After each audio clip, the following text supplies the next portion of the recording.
Je vais quand même me présenter par rapport à ce thème de conférence qui est assez particulier, peut-être par rapport à d'autres conférences ou à d'autres visios que j'ai pu faire.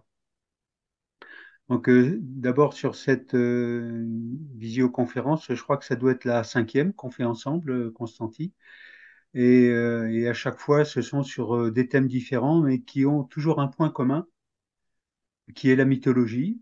Et la mythologie qui, pour moi, est un sujet central à la fois dans ma vie personnelle, ainsi que dans ma vie professionnelle, tout ce qui a été ma démarche de vie. Donc, pour situer très rapidement mon parcours, j'ai toujours exercé dans l'accompagnement des personnes, donc dans le champ d'abord psychiatrique, et puis ensuite dans le champ psychocorporel, et ensuite dans le champ transpersonnel. Et les mythes ont toujours été pour moi un fil d'Ariane, si on peut dire, Mhm. dans ma trajectoire. C'est-à-dire que j'ai eu une relation inconsciente, enfin, j'étais pas conscient, mais très jeune dans mon existence, qui m'a plutôt perturbé. Ensuite, que j'ai, en grandissant, même en étant jeune adulte, que j'ai refoulé très volontiers, enfin, je dirais de manière délibérée, hein. C'était une manière de me protéger. Et ensuite est arrivé un moment où euh, la pression intérieure, je dirais à la fois existentielle et spirituelle, était telle que ça m'a remis sur les rails et sur la voie, et notamment avec les mythes, et notamment avec le mythe du labyrinthe.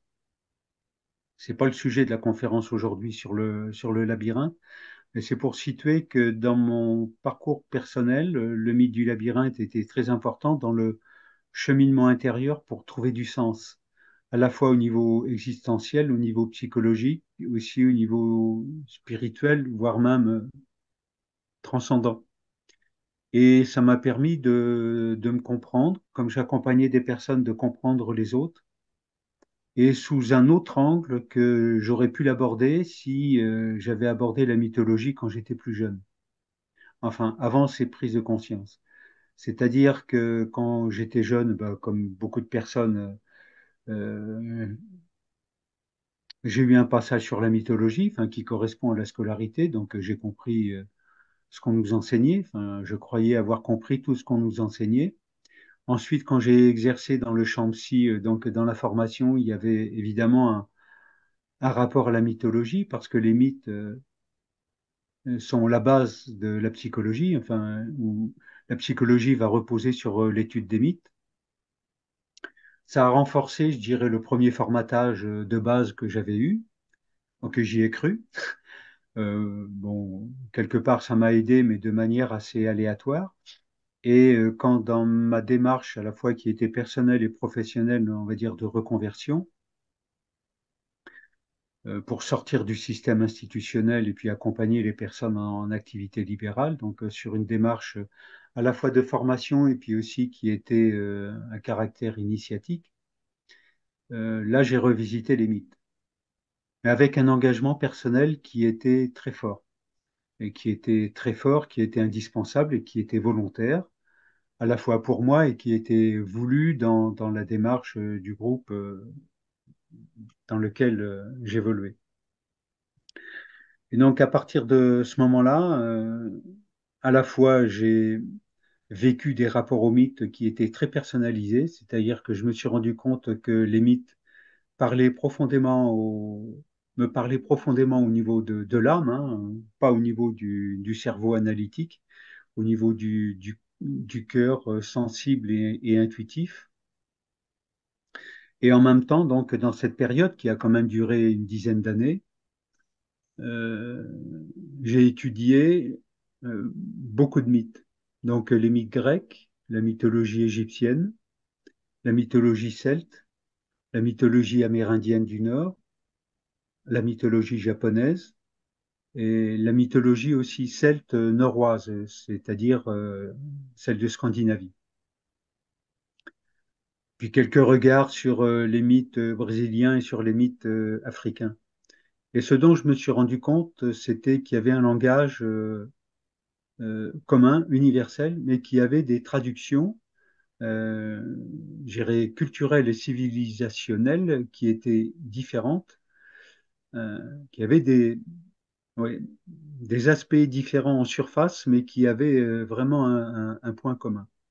Et à partir de ce moment-là, ça m'a beaucoup aidé parce que je me suis rendu compte que tout ce dont j'étais en train de baigner dans la mythologie, et ça me donnait du sens, et ça me réconfortait dans ma démarche. À partir de ce moment-là, j'ai commencé à revenir sur la mythologie, mais avec un autre regard, qui était très basé sur l'expérience personnelle. Et ben, mon expérience, mon regard, mon entendement personnel. Et je me suis rendu compte qu'à travers une histoire commune, enfin le même mythe, on peut le raconter à 1000 personnes, il y aura 1000 interprétations qui seront différentes et toutes seront valides. Parce que ça va être pour chacun une signification qui va nous être particulière. Donc ce côté universel a été très important. Et donc dans un premier temps, sur la mythologie, je disais que c'était une mémoire, quelles que soient les mythologies, hein, une mémoire collective de la civilisation et de la nature même de l'être humain au niveau de son âme. Parce que j'étais dans un rapport plus psychologique. Et puis ensuite, au fur et à mesure des expériences personnelles, je me suis rendu compte que les mythes étaient une porte ouverte très importante sur la spiritualité. Donc, je vais distinguer ce qu'est la spiritualité du développement personnel, de la démarche personnelle et de la religion. Donc, la spiritualité authentique, c'est-à-dire qu'on va aller chercher la lumière qui est en nous, et on a chacun notre bougie qui nous est propre, avec sa couleur, avec sa vibration, et que les mythes ou ces histoires universelles qui datent de plusieurs milliers d'années, si elles n'avaient pas de sens, la mémoire collective et les individus auraient oublié toutes ces histoires. Et à partir de ce moment-là,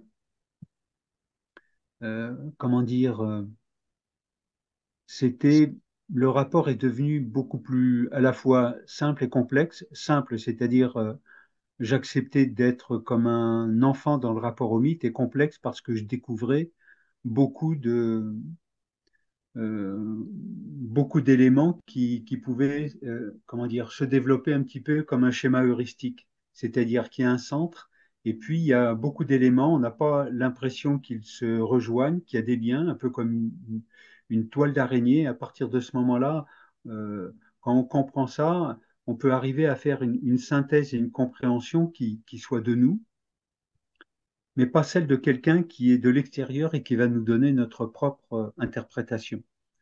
Et c'est là où mythologie et spiritualité a un sens extrêmement important, c'est que la spiritualité, alors je vais donner une image un petit peu caricaturale, la spiritualité, on va trouver la réponse et les éléments qui sont en nous, qui sont potentiels. Donc dans un certain langage, on pourrait dire la partie divine qui est en nous qui va se réactualiser.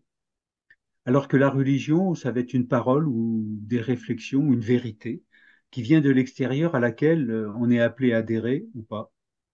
Voilà. Et donc, par exemple, dans la religion, il y a le grand thème de la religion, qu'elle soit occidentale, monothéiste ou dans beaucoup d'autres religions, c'est le rapport au sauveur. C'est-à-dire il y a quelqu'un, une entité, une intelligence qui va venir nous sauver. Je dirais à la limite, qu'on fasse ce qu'on peut ou n'importe quoi, mais il y aura toujours l'espérance.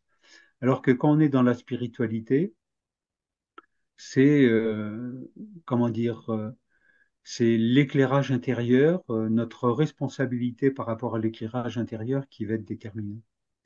Et là, les mythes nous donnent des mines d'informations et qui vont se révéler selon et au fur et à mesure de notre ouverture intérieure qui est progressive et qui, à la limite, peut durer toute notre vie. Et on a toute notre vie pour cheminer sans forcément vouloir se fixer un objectif de dire, ah, ça y est, j'y arrivais. Je dirais un conseil, méfiez-vous quand quelqu'un vous dit ah, ça y est, j'y arrivais, ou une expression similaire. Méfiance méfiance parce que ça veut dire que souvent ça va signifier que quelqu'un s'est arrêté à un moment du chemin et s'est assis, ou alors a arrêté de marcher ou de progresser, si on peut dire. Hein, donc il n'y a pas de, il y a pas de vérité, il y a que des informations et avec lesquelles on va faire ce qu'on a à faire, hein, dans notre chemin de vie. Donc j'irai au plus profond de notre intimité.